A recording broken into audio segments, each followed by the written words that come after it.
Bonjour la famille, bonjour à tous, bonjour très chers frères, très chères sœurs.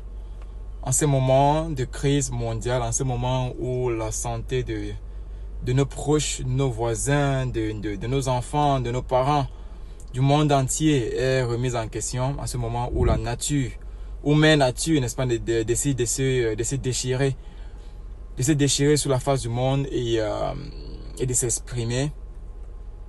Je tiens, n'est-ce pas, à apporter mes encouragements, mon mot de fortification et de réconfort à ces personnes qui sont victimes, n'est-ce pas, de la maladie du coronavirus, de la maladie de la souffrance, de la maladie de la pauvreté, de la maladie de la dictature, de la maladie des maux du monde entier. Donc moi, c'est Sergio, petit voyageur, et je vis aux États-Unis. Donc pour ceux-là qui ne sont pas affectés par la maladie, il est conseillé de bien se laver les mains, de toujours rester propre autour de soi et de s'isoler, si possible, au maximum et rester éloigné de la foule pour réduire, n'est-ce pas, le taux de propagation de la maladie qui ne dure que 14 jours si elle n'est pas, n'est-ce pas, propagée à d'autres personnes. Et je tenais aussi, n'est-ce pas, à vous inviter à un moment de méditation personnelle, un moment de remise en question, un moment de penser à soi-même et se dire si c'était la fin, si c'était la fin du monde, est-ce que j'aurais atteint le 1/3 de mes objectifs? Alors, courage à ce corps médical qui n'a pas le choix mais qui doit être au front. Courage à ces familles qui n'ont pas le choix mais qui subissent. Et courage à tous nos frères qui se retrouvent dans des refuges, qui n'ont pas le choix, qui vont subir. Courage à nos enfants, nos mamans, nos frères qui se retrouvent au Nigeria et qui n'ont pas le choix, qui vont subir. Au Mexique, qui vont subir. Et courage à ces diasporas camerounaises là qui rentrent au Cameroun. Parce que elle sait que voilà, le Cameroun c'est le soleil, le Cameroun n'est pas encore affecté comme en France, comme en Europe. Et elle pense trouver un refuge. Courage aussi à vous, parce que c'est compréhensible, la peur.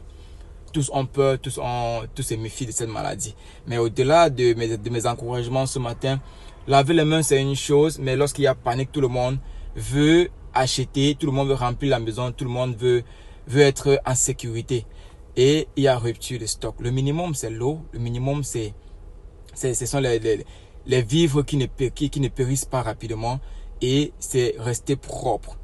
Donc le but de cette vidéo, c'est encourager aussi, vous demander si dans votre zone il n'y a pas encore rupture de stock médical, ou alors que les pharmacies sont encore ouvertes, que les boutiques sont encore ouvertes. Dépêchez-vous aussi d'acheter l'alcool à 70%, l'alcool domestique, ou alors le rubbing alcohol, l'alcool qui peut être utilisé comme désinfectant. À cela, achetez aussi l'aloe vera et un senteur, ou alors un scent, des gouttelettes d'odeur. Donc prenez, n'est-ce pas, le 1/3 de l'aloe vera, ajoutez-y le 2/3 du rubbing alcohol, de l'alcool domestique isopropyl, et ajoutez cela, mélangez cela pour en faire, n'est-ce pas, le hand sanitizer, un désinfectant fait maison et efficace aussi pour éliminer les microbes sur les mains et protéger les enfants.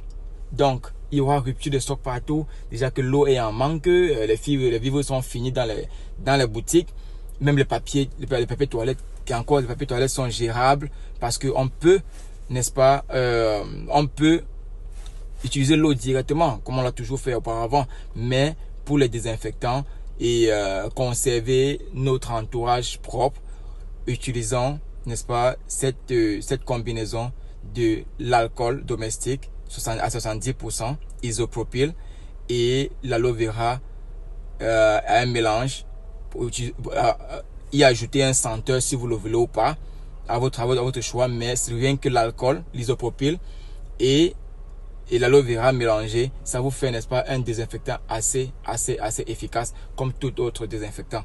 Donc pas besoin toujours de courir à gauche et à droite et acheter ce qui existe déjà, acheter ce qui est déjà produit.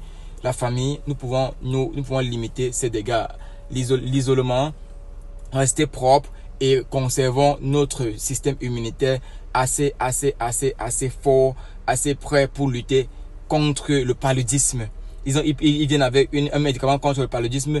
Nous pouvons prévenir cela. Nous pouvons boire un verre d'aloe vera le matin et le soir. Et en journée, si nous n'avons pas en gélule, en comprimé, n'est-ce pas, le moringa, il y a la poudre de moringa. Le moringa est un fortifiant. Le moringa est un médicament, est une plante qui remonte, qui rebooste, qui donne de l'énergie, diabète, cancer, plein de vertus dans le moringa. Et ajouter l'aloe vera, vraiment cette maladie qui est dite traitée par un médicament du paludisme n'a aucune force avec un traitement naturel. Utilisez aussi, comme je viens de le dire, le moringa en journée et avant le matin et avant de dormir, l'aloe vera. Et vous buvez cela. Merci beaucoup, Sergio Petit Voyageur. Portez-vous bien et faites attention.